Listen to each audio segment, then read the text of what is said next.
Keepsake. Okay. We're continuing our discovery of the Beinoni. We're currently in chapter 12 of Tanya.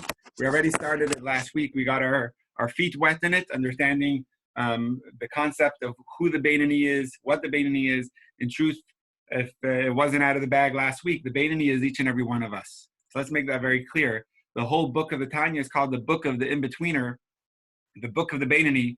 It's a goal that we set for ourselves, a goal that has been set for us, I should say.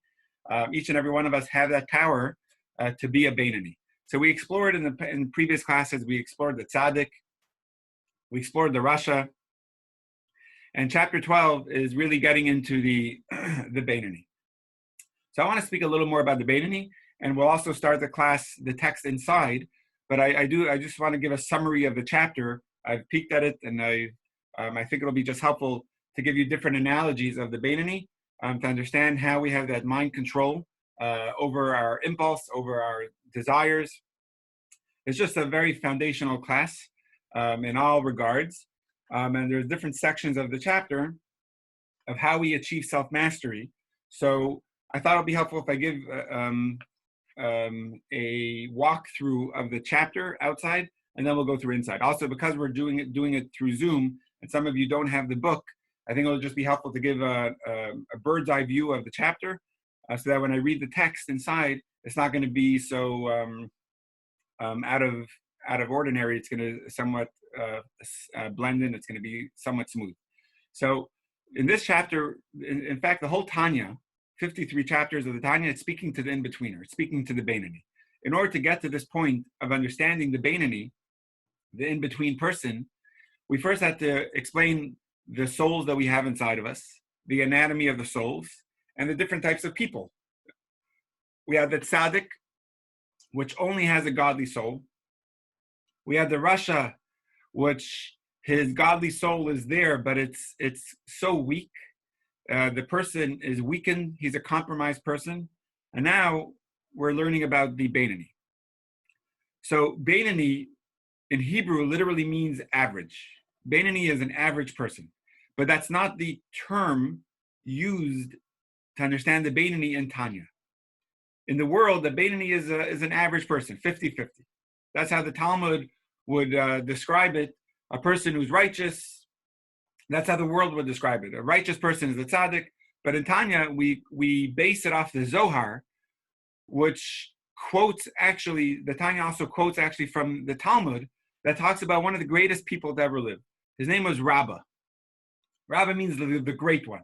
And he was a great sage that had many giants of scholars that followed him as his students. And he himself, Rabbah, said, I am a Beinoni. So if he's an average person, where does that leave the rest of us? So obviously the description of a Beinoni has to be a lot deeper, has to mean something a lot more than just the simple guy that is sometimes good and sometimes slips. So we have to redefine what a Beinoni is. That's what we're trying to do in the Tanya. So based on the Zohar, what we know, the Zohar is the Kabbalistic book, the cornerstone book of Kabbalah, and it says that a tzaddik is all good. He's an inspired person. He lives with a constant fire and love of God. His whole inner soul is enwrapped with godliness. He has no other desire, no other wants. He's fully inspired. He loves God. He loves learning the Torah. He loves doing the mitzvahs. It's easy for him. There's no fight. There's no struggle. It just comes easy. Most of us don't have that. By the Rasha, which is the weakened person, literally a Rasha means a wicked person, but that may seem like a pretty drastic term. So a Rasha is more of a compromised person. It's a weak person. He lacks the passion of God and lacks the love for God. And when he lacks that love, anytime he has a temptation that comes up, it's hard for him to deny it because he doesn't have this constant inspiration to keep him on track, to keep him on path. So he gives into his weakness. We call that a sin when he gives into a weakness, but not necessarily is he an evil person. In the Tanya language, any person that gives into weakness is already under the category of a Rasha. So it's not only that he's sinned and therefore he's a wicked person, it's that he's giving in to his temptations. He has a weakness that is taking him over. He doesn't have impulse control. And anyone who gives in to desire, even if it's a kosher desire, which means it's a kosher ice cream, there's nothing wrong with it other than the calories that it will put into your body, but there's nothing forbidden in it. But there's something else at play, that he's giving into whatever he wants. He doesn't know how to control. He doesn't have the discipline to control. Even if it's something permitted, it's just that this is not something I need. It's not something, even if I want it, I'm going to hold back from getting it. That's how the Hasidim, the students, the followers of the Alter Rebbe, that's how they worked on themselves through the Tanya to not give in to every desire that they have, even if it's permitted desires. It's not something that I need to give into, because they were practicing discipline. And it breaks the weakness. When you give in again, and you give in again. It's much harder to stop that cycle. So they have to break it. So the Beinoni is an in-between person, not an average person, but he's somewhere in between the tzaddik and the Rasha. He's not inspired like the tzaddik, but he's not weak like the Rasha. So his inside has the temptations, but he has the discipline to not act on them. I want to give you an example, and actually through the chapters, in the next few chapters, we will meet different levels of Beinonis. Beinonis are on different levels. Similar to how we said with a Rasha, there's thousands of levels. And at Tzaddik, there's also levels. So a Beinoni also will have different levels. But to explain this, I think this would be a very good example, is to explain it with an analogy. In Hebrew, it's called a mashal, of a rich and a poor person. They lived in the old shtetls without any electricity, and they had a furnace. The way they would keep their homes warm is with firewood.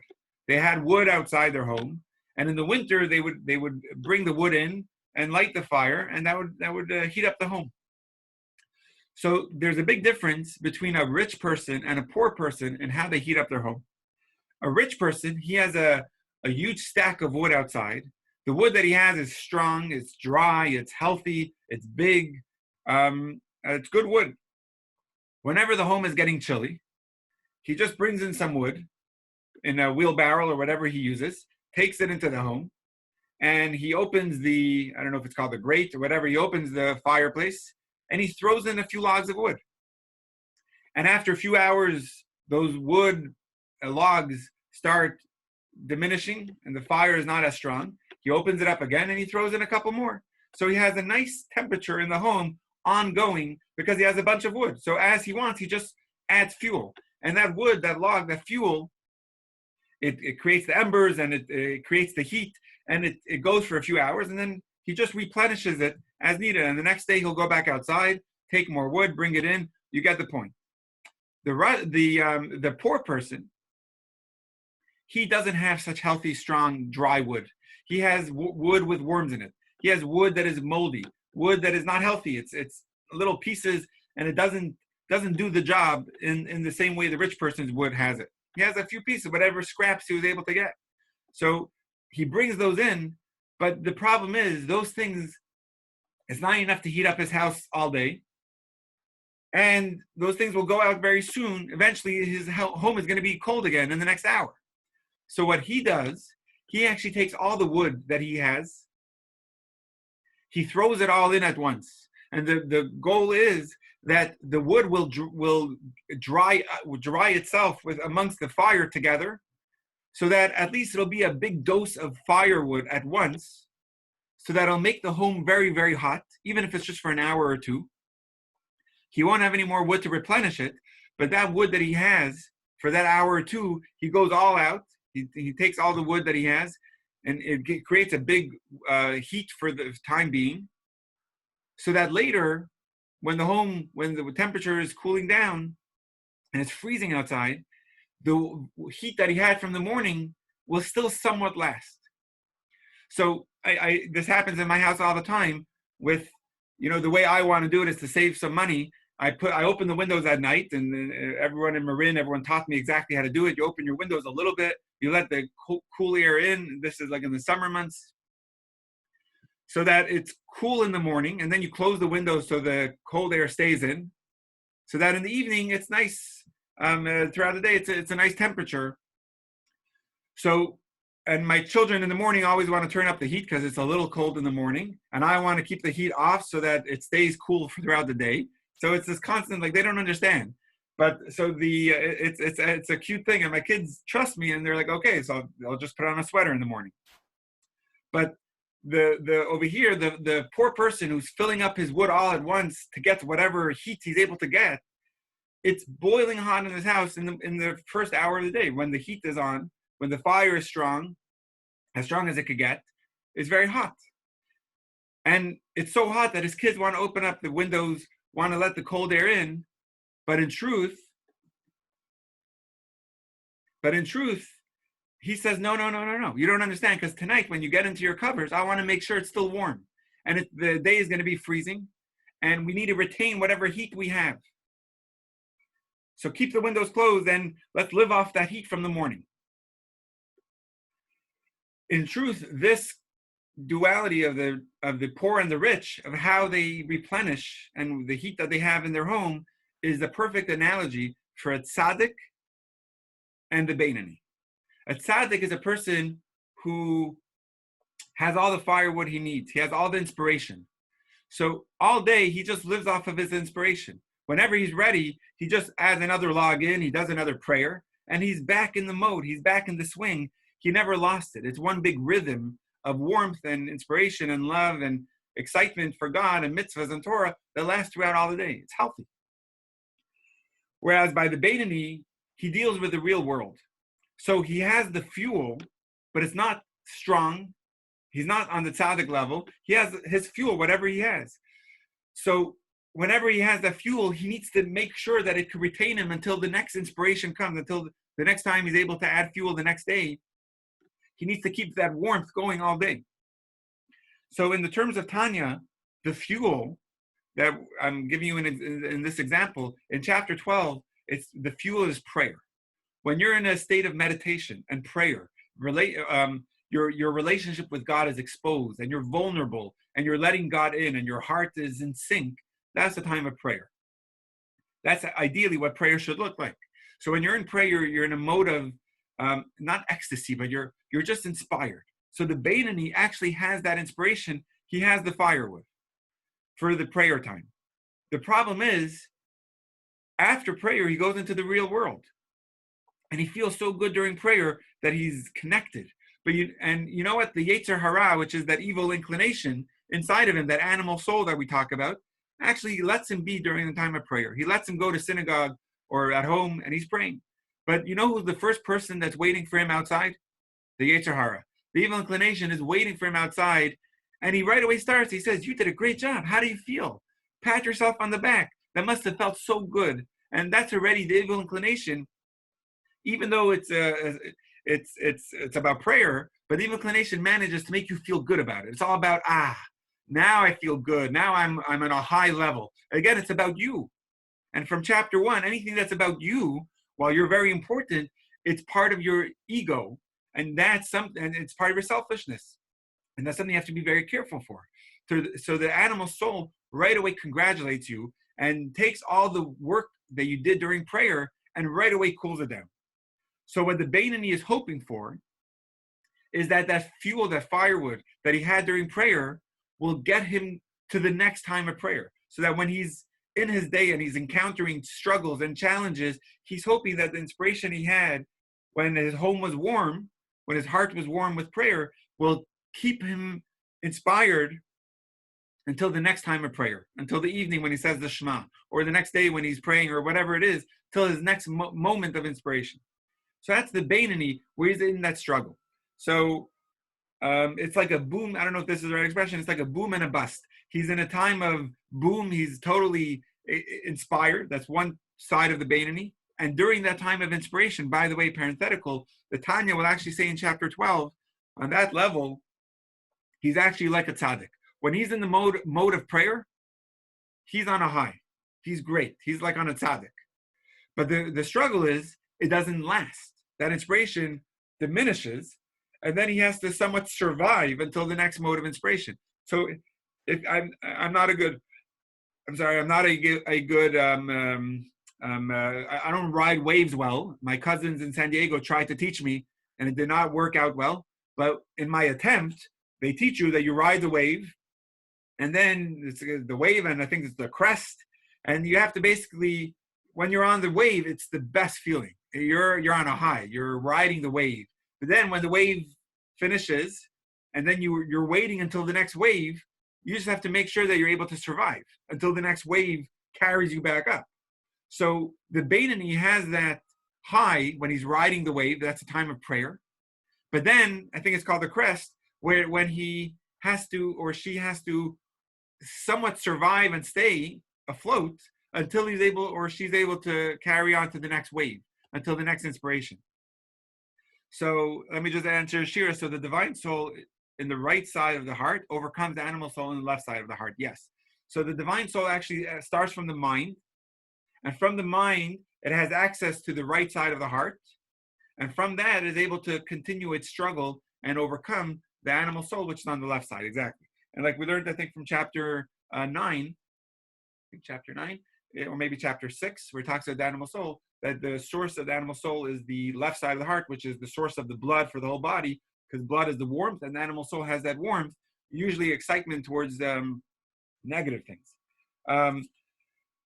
So this Beinoni, he zooms between the wave when he's on a high, like a tzaddik, and tries to fight the current until he's able to ride the next wave. So he's involved in the real world. He's involved in business, and he's encounters struggles and temptations all day. And he's hoping that the firewood that he had from the morning, that the wave he had in the morning, will keep him going until the next wave he could get. So he's not going to give up after one wave and say, I'm waiting too long for the next wave, I'm just going to sink or just going to leave. He's going to wait it out, knowing how great that inspiration, that wave feels when he's on it.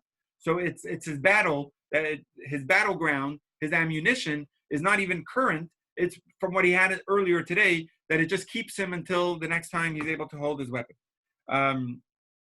So it's almost like at the beginning of his day, or whenever the time of prayer is, for a Beinoni, he's like a king.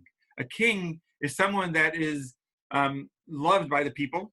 A king is someone that's wanted by the people, rather than a dictator. A dictator is forced. A dictator controls not by want, but he forces it on people. That's a dictator.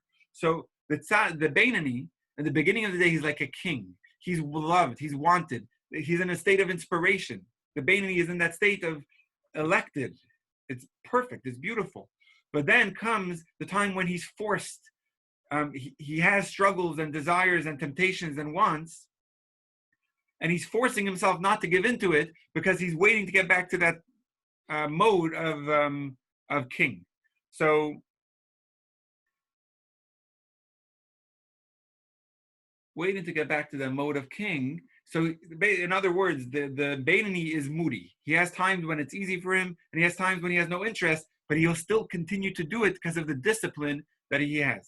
So he's forcing himself into it. Yeah, go ahead, Robin, you could unmute yourself, I think, on the bottom left. I had a question. So I think what I'm hearing is that the Beinoni is always struggling with his or her Yetzer Hara and always winning. And it seems like the Beinoni never gives in, never loses the struggle, but there is the struggle. So he goes from high struggle, you know, like with the wave. I like that analogy. Thank you. Yeah, exactly. So you're right. He never gives in. And I actually quoted last week something that could be a statement of despair, that exactly like you said, Robin, the Beinoni never slipped.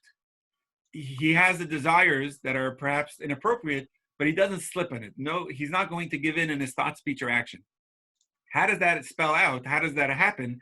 None of us are a Beinoni then, because we all make mistakes. Is the resolution after a person did teshuvah, the resolution he made, the state he's in now, in his mold now, he's never slipped. Maybe he slipped a few days ago, but that wasn't him in his new state. After he made his commitment and his resolution to be strong, and he's acted on it, which means he's breaking the trend of his weakness, in that state he's never slipped. The Rebbe actually explains that, and when we get to it, the text inside, we'll see that phrase, and I think the commentary will analyze that a little bit. If not, I'll rehash it. But that's a very good point. So that's the time of prayer, which is the time of inspiration. In Hebrew, it's called Eit Ratzon, which means an auspicious time. When you're in a mode of prayer, you have that, I don't know if the word is auspices, but you have that power to connect that could keep you going. That's meditation. I'm just going to skip ahead a little bit. It's not really chapter 12, because if you remember in the introduction to Tanya, for those that were present when we were studying the introduction, we said there's a long, short way and a short, long way in how to achieve mastery. Right now, we're sort of reaching this, we're going through first the short, long way, which is, it's an emergency. We're out of control. So therefore, the initial control, we're going to get to how to control our thought, speech, and action. But eventually, being a dictator all day, which means trying to force this discipline on you, while it could work for a few days, but you have to get to the root of the problem. You have to get to the emotions and the intelligence, why these are constantly feeding him pop-ups that are inappropriate. Because this discipline, it could work. But the analogy I want to give is if you take an elastic band, you could stretch it, but eventually it's either going to snap, rip, or it's going to come flying back and hurt. So you could only discipline up to a point, but eventually you have to get to the root of the problem and make it comfortable. You have to massage it and get inside so that the elastic band expands and your mode of inspiration is expanded not only during the times of prayer, and you're forced the rest of the day on it, but the entire day is going to be inspired and connected. So I think, if I'm not mistaken, I'm on record, so I have to be careful here, but I think from chapter 18 is when we're going to go through the long, short way. That it's a longer process of getting into the meditations in our heart and soul and mind. But eventually when we do that, we'll actually discover the root that's causing this struggle, and then we'll work on it. But that's a much longer process. That takes years. So just to start Tanya, the first part is actually the shorter way, which is, in case of emergency, break this, and the glass where the emergency handles are, and then here's a quick fix. But it's not going to fix, it's not going to repair the problem. It's just going to fix it for the time being, but eventually it could explode again if you don't take the longer way. So this is the short but really longer way. Eventually we're going to read the longer, because it's a longer process, but it's short in the long run because you'll get to the root of the problem. I'll get back to that in a couple weeks, in a couple chapters, but okay, so how do we have the ability to do this? This is the key to chapter 12, something that we each have. It's with the Zohar. The Tanya over here quotes from the Zohar, a sentence that reads, Mayach shalat alalev betuldase, the teva. The mind controls and rules over the heart by our very birth and nature. Each and every one of us are born with the ability to have mind control. That's our natural ability. But the problem is, once you lose that control, it's much harder to regain it. Because once you get into a bad habit, you have to break that habit. And that could be much harder. And you need support for that. But by nature, how we're born is that our mind controls, our mind rules. When you give into the heart over and over, your heart gets much stronger. And then you need to break it. But as in nature, your Bainani power is that your mind can control your heart. And that's a basic psychology, where you could have mind control, but when you're a repeat offender, meaning when you trip over and over, that becomes your new norm. It's much harder to stop it. So another point, and we're going to get to it later on in the chapter, I'm just giving you an overview of the chapter, is that evil is actually just made up in your mind. It's really non-existent. If you pin it down, you'll actually see there's nothing there. Darkness doesn't really exist. It could exist in your mind, but go to the depth of it, and it's diminished immediately. You just have to work on it, and you'll see that there's never even evil there to begin with. It's a little part of the chapter, and when we get to it inside, we'll analyze that a little more. So let's just summarize. The Bainani is not inspired like the Tzaddik, but he's not compromised or weak like the Rasha. He fluctuates. He has moods. He has inspired times that's during the time of prayer and meditation in his relationship with God, and that allows him to survive and stay afloat until he rides the next wave, until he gets to the next mode of prayer, So his mind is still able to rule over his heart, but it's hard. It's really hard. He realizes that God is there to help him, and he remains focused on the challenge. He doesn't lose. He doesn't give up. Okay, so here's just the last thought of the chapter before we read it inside. It's not enough to discipline yourself not to sin. And I mentioned this last week's class. Not to sin, which could sound like a very horrible thing, that's not the point of the Beinoni's struggle. That's part of it. He has temptations, but it's not. Here's actually the point. Temptation and sin are not the same thing. A person can have a temptation without sinning. A person can have a temptation to something that's not a sin. But just what the Alter Rebbe wants us to work on in chapter 12 is our temptation. That it's not just the sin that is the problem. It's the idea that we're giving in to our weaknesses. That I want this, and therefore I'm just going to plow everyone over and just get it, even if it's not something so forbidden. It's just the idea that I'm weak, that I'm giving into a temptation. That's what really the root that we have to work on in chapter 12, is that the Beinoni is working on himself not to give into temptation. He's disciplined, not only not to sin, but he's disciplined to not give into a temptation. And that's the key to success. The key to victory is not only to hold back from sin, it's to hold back to practice self-discipline. So therefore, that when the sin comes, you have the discipline already to hold back from doing it. But it starts with breaking your temptation once. And like I quoted from the Alter Rebbe's Chassidim, that not giving into weakness, to focus on to strengthen our discipline.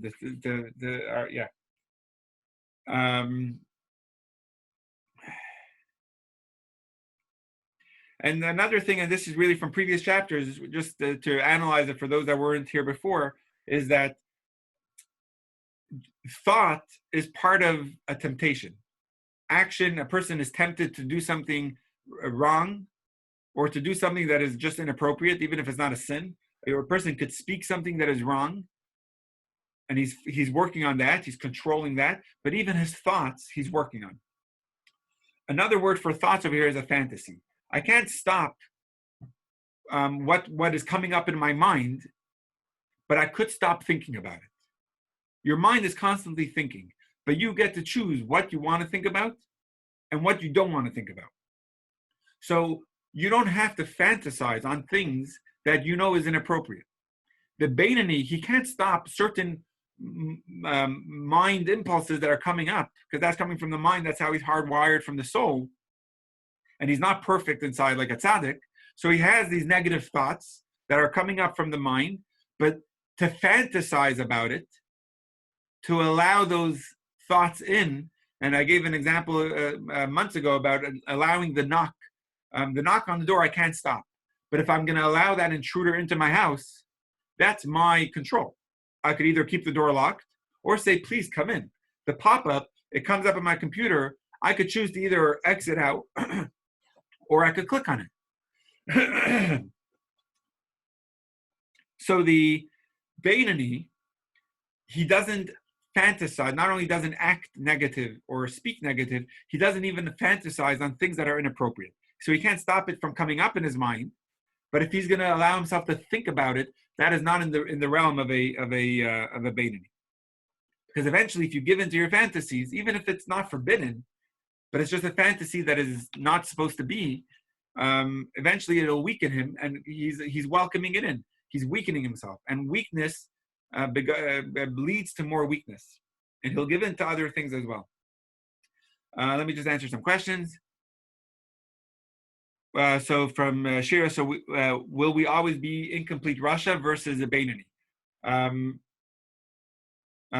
thank you, Maddie, for your compliment. I could always use it. My animal soul is enjoying, definitely needs to hear these.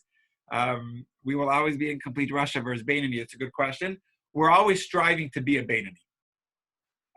And really, we could have moments in our day that could be an incomplete Russia where we perfected the evil and the evil is not even coming up. But that's like during the time of prayer, we could be on that state. but most of the day we are having thoughts and wants that we struggle with. The tzaddik doesn't, even the incomplete tzaddik doesn't have those struggles. So we are the struggler, and that's part of the beauty. And we'll see from chapter 15 that in a way we're blessed to have these struggles, rather than be a tzaddik who doesn't have struggles. It's part of the blessing of how God made us. Let me see if I skipped over anything here. So the Beinoni, he realizes, each and every one of us have this, so it's just important to reiterate.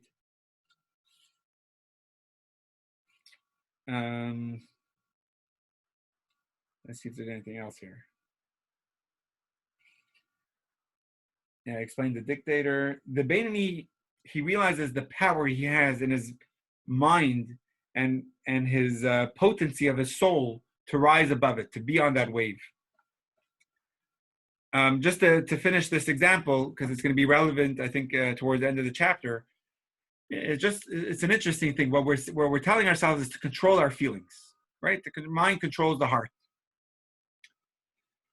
So there's an interesting Rambam. Rambam is Maimonides. He lists out all the laws of the Torah in a very concise, systematic fashion. And I study 3 chapters of Rambam every day. It was a campaign from the Rebbe from 1984. He wanted every one of us, every Jew, to study Rambam, because it goes through the entire Torah. So he gave different tiers based on a person's time, to learn either 3 chapters a day and finish it in a year, or to learn 1 chapter a day and finish it in 3 years. But even he wanted everyone, men, women, and children. So there's another way of just learning the Rambam. Maimonides also lists out all the 613 mitzvahs with a little explanation of each mitzvah. So every day throughout a year, you study a mitzvah the way it's listed out in the Rambam, with the Rambam's explanation, and that way you actually go through the entire Torah, listing out all the mitzvahs in a very systematic fashion. So one of the mitzvahs is taken from the book of Deuteronomy, where it talks about war. And unfortunately, in the olden days, and we still see till today, but war was part of how we lived, and unfortunately, we still live with it. But there's a lot of rules and laws of how we fight. It's an incredible. It's to the detail that every soldier in the Jewish army had to have a mini shovel with him, so that when he goes to the bathroom, he does it modestly. That he shovels out and he covers up his his waist.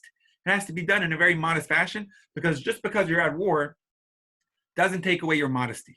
So there's all these very interesting laws of how to conquer a city, and the trees, you're not allowed to destroy trees in a city, because what wrong did they do to you?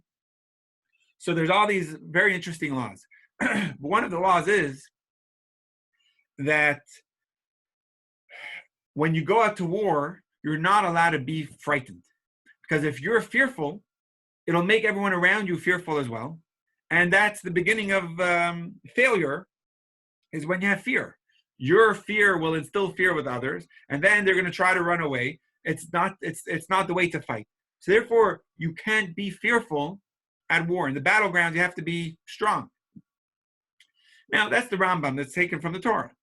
How could you command a person to not be fearful? Either I'm scared of this or I'm not.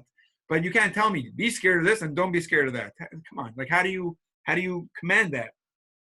So the explanation, according to Chassidus, which is based on this Tanya, is that we're actually not commanding a person to be fearful or not, because it's an emotion. You can't command that. The commandment is what we could command you, what you should think about. If you think about things, it'll develop from your mind, whatever you think about, it'll develop a feeling that is coming from it. Like we learned in chapter 3, it's called the parents, which is the intelligence of our cognitive faculties, based on how we think.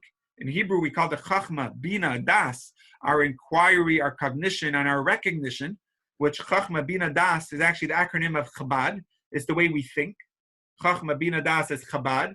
The way we think about, the way we wire our minds on something will be how we develop a feeling toward it. Either a love toward it, or hate toward it, or fear of it, endurance, humility, communications, it all comes from our mind. So the commandment is not to be fearful or to not be fearful. The commandment is work on your mind so that when you're in the battleground, you're not going to be fearful. So the commandment is not to be fearful or not. The commandment is more on working on your thinking, so that when you're at the battleground, you don't have those fears because you worked on the mind. So the commandment was to turn off the thoughts that could lead you to be fearful.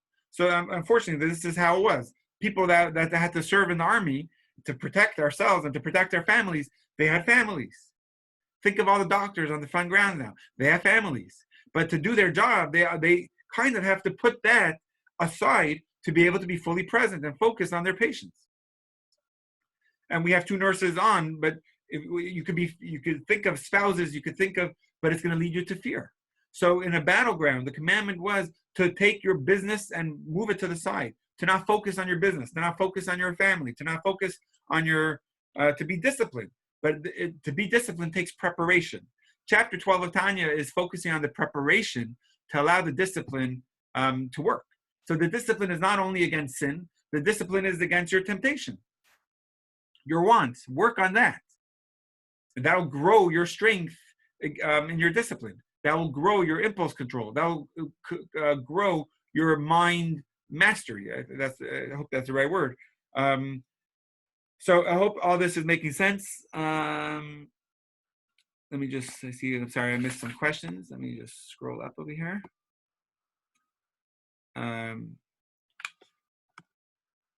Why do we come into the world? To realize we're so wild and undisciplined. Why do we come into the world? To realize that we are so wild and undisciplined. So it's interesting.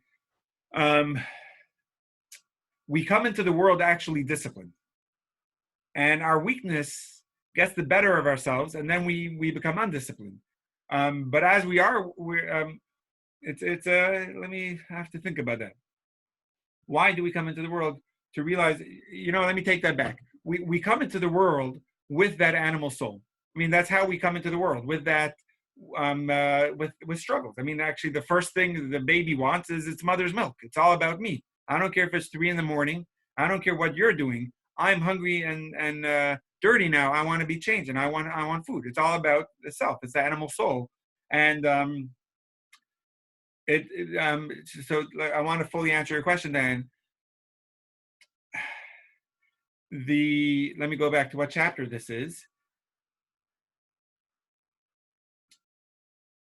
Chapter 9, the last few lines of chapter 9, Dan, it actually said that thanks to our animal soul, we actually reach the highest. We're able to reach a higher place than our godly soul could ever take us.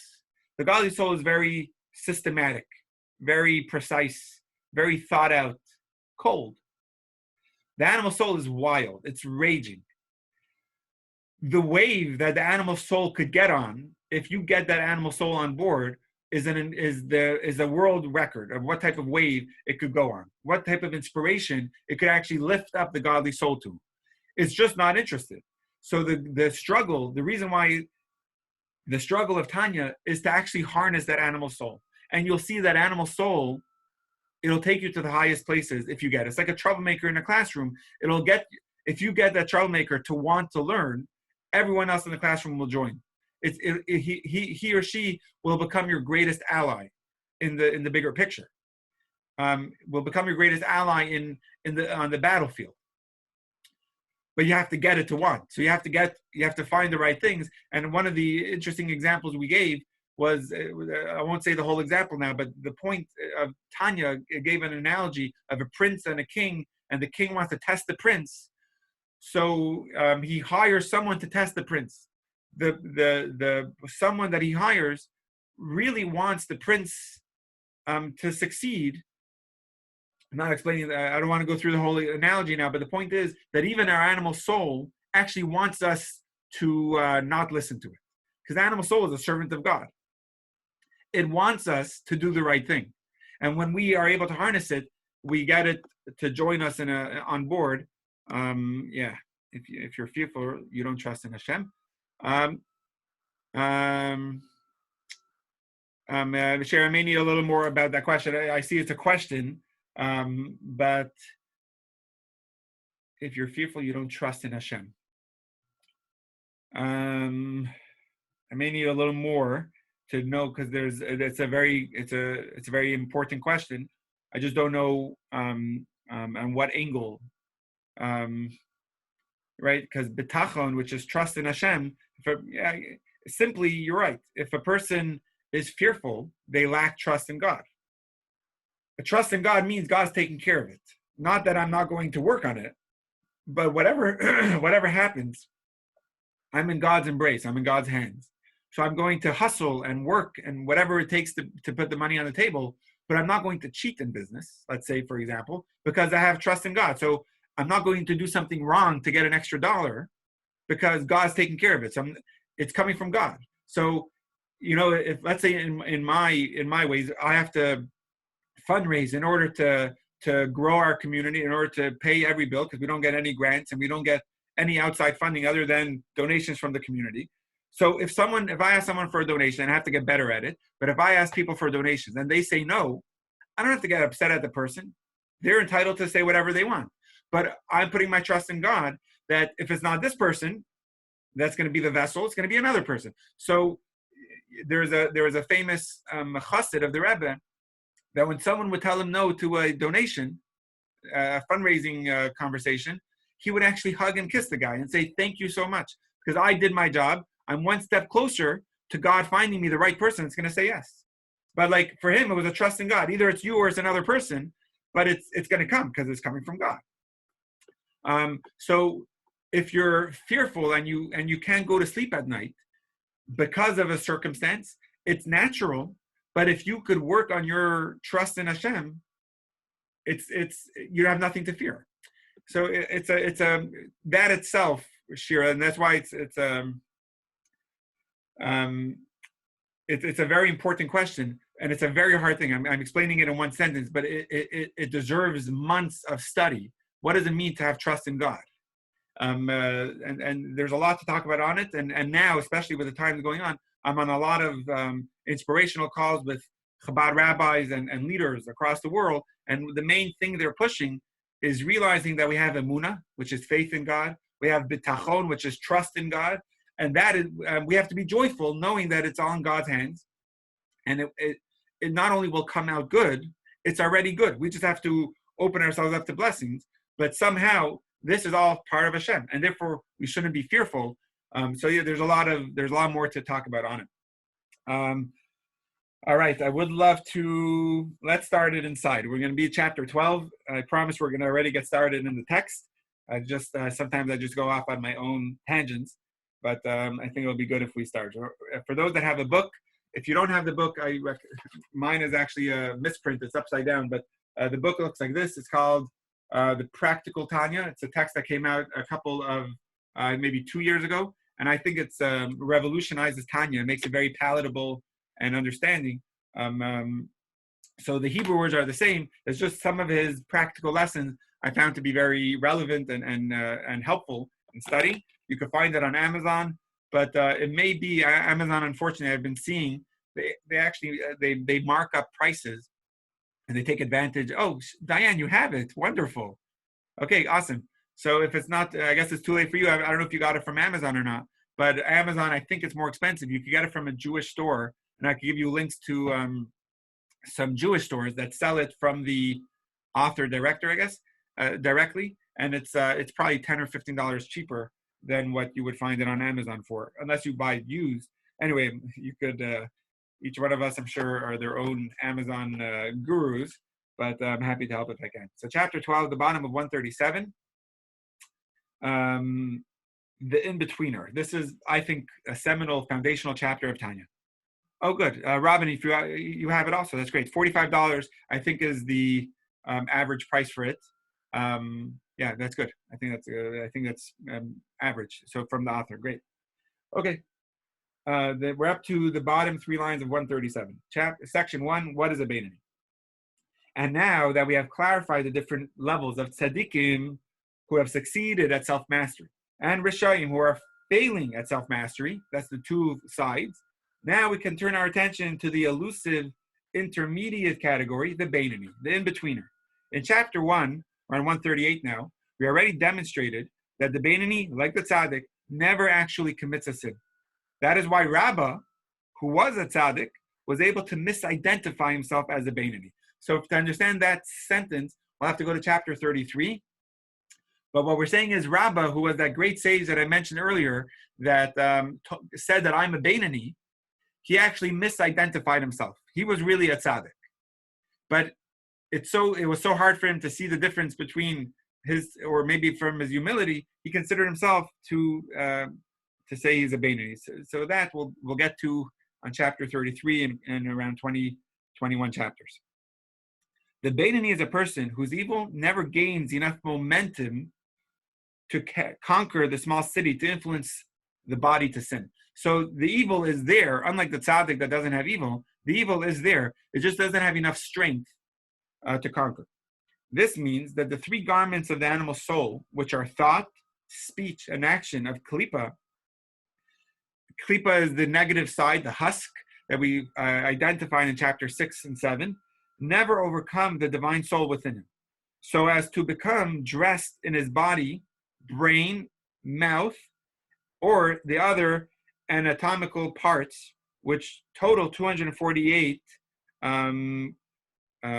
parts to our anatomy, causing them to sin and be defiled, God forbid. So he doesn't allow the evil to take over his body, to take over his thought, speech, and action, his mind, his brain, his mouth, or any of his other parts of his body are not conquered by his animal soul. Only the three garments of the divine soul, they alone influence the body, namely the thought, speech, and action of the Torah 613 mitzvahs. So in thought, speech, and action, and his discipline of how he communicates, it's all governed, it's all controlled by the godly soul. Externally, at the level of garments, the Beinoni is identical to the tzaddik. So when you see him, he's perfect in his action. So here's the heavy statement. Let's see, Robin, this is addressing what you asked before. And once he has reached the level of Beinoni, it is as if he has never committed any transgression in his life, because any trace of prior sins has been wiped away through repentance. So you see the little parentheses that says notes on Tanya? I want to explain to you, that's actually a note from the Rebbe. Because if you take, the way this Tanya works is there's bold words, which is the literal translation of the words of the Hebrew of Tanya, the way the Alter Rebbe wrote it. And then you have the non-bold or the unbolded words. I don't know if there's a word for that, the unbolded words.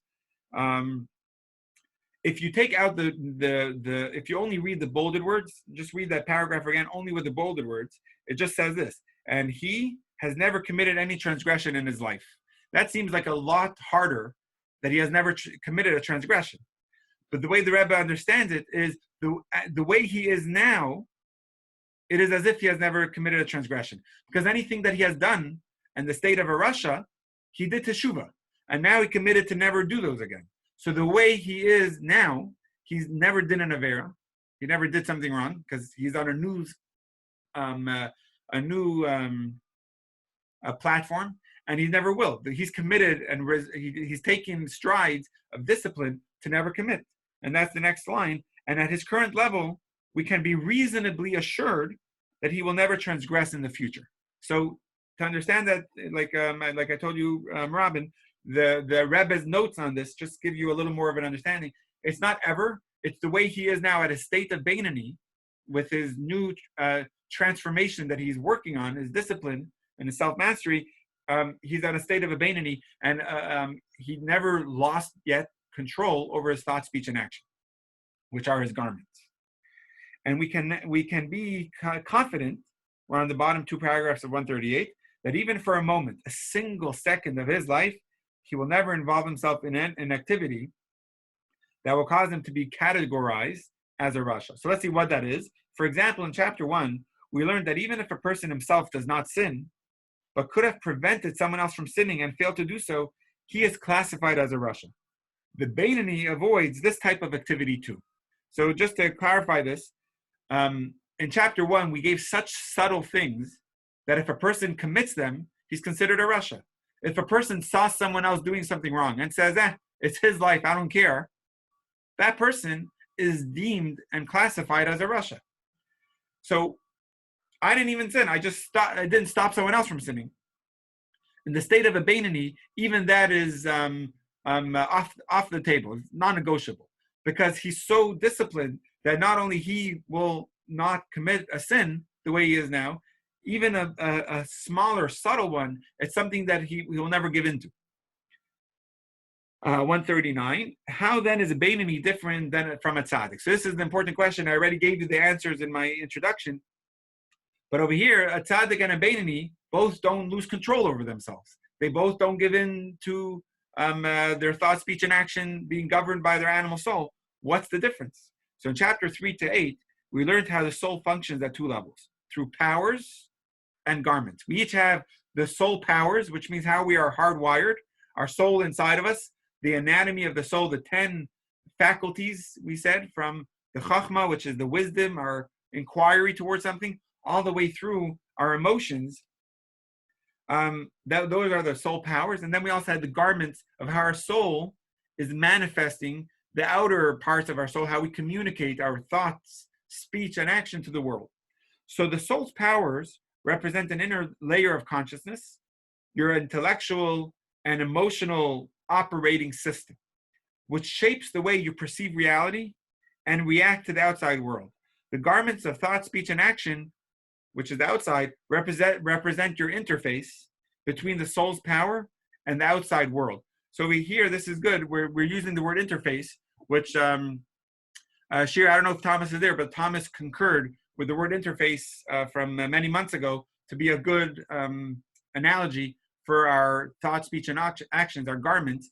We refer to it as an interface. And that's how he's referring to it here, is the way we communicate. It's an interface of how it's used. So our soul is inside of us, but how do we use our soul? It's through our thought, speech, and action. So we explained that there's the soul powers and there's the garments of the soul. So as far as the garments are concerned, the Beinoni resembles the tzaddik. In his action, he doesn't do anything wrong. He never gives in to the animal soul's desire to do something wrong. He never gives in to the speech. Even the fantasies of his mind, of his thoughts, he doesn't give in because it's inappropriate, and he has discipline. Both Beinoni and tzaddik have achieved a level of self-mastery where the garments will always be controlled exclusively by the divine soul. It is in the area of the soul's powers that the Beinoni and tzaddik differ significantly, as the Tanya will now elaborate. So this is the important part. If I were to ask you, a tzaddik and a Beinoni are both perfect, then you could correct that and say, no. The Beinoni can do perfect, but he can't be perfect. The tzaddik is perfect inside, which means the soul powers is governed and conquered, and only the voice of the godly soul speaks. By the Beinoni, there's an animal soul giving him, from the soul power, has the negative feelings and has temptations of his mind inquiries, his chachma bina das. But by a Beinoni, even though his soul powers are not fully godly, they have the animal soul in control, fighting for control. It's the garments that the Beinoni is able to do perfect. He's able to still be in control of his garments. So yeah, let me explain it. Thank you, Diana. I don't know if you wrote that before, but if it's on this point, okay, if it's on this point. So yeah, I went through that a little quickly because it was it's from chapter 3, and you can go back and read chapter 3. It's a little bit heavy, but it's important that we explain it. So the way we're made up is we have the God in Kabbalah. Perhaps you learned this with the Dina. Each one of us is made up of, let's start with God. God, the way God the way God's light comes into the world. God's light is infinite. How could God's light, which is so infinite, come into a finite world? So God actually condensed the light into 10 parts. It's called 10 sefirot, 10 layers of how God how God's light is somewhat relating to world. There's God's wisdom in world. There's God's kindness in world. There's God's justice in world. There's God's victory and endurance. That's God's light coming into the world. Mirroring those 10 levels of God's light in the world, each and every one of us, God gifted 10 soul powers, which is mirroring those 10 divine lights from God. Those 10 soul powers is what makes up our soul. Our soul is comprised of 10 parts. It's the way our soul is. When we're excited about something, it's not an excitement of our body, it's the excitement of our soul. When we're heartbroken, it's our soul that's the one that's broken. So that's our soul. So that's the soul powers inside of us. That's how we are. That's the inside of us. But the way the soul manifests that to the world, it needs an interface. So you can have a good computer, but you need an interface system in order for the computer's power to work. So Thomas, he could correct us later. I maybe he's on a work call, but it's not enough for the computer to be strong. You need a good keyboard, and you need a good audio system, and you need a good interface. What's this one? Intel, or all these different interfaces. I'm looking at my computer now. They're the interface with the speed of how quick your computer reacts. So that's the interface. So over here, in terms of our soul, we have the inside, the power of our souls, and that's strong. But we have a godly soul that has 10, and we also have the animal soul, which has 10. They're both fighting for control over the body.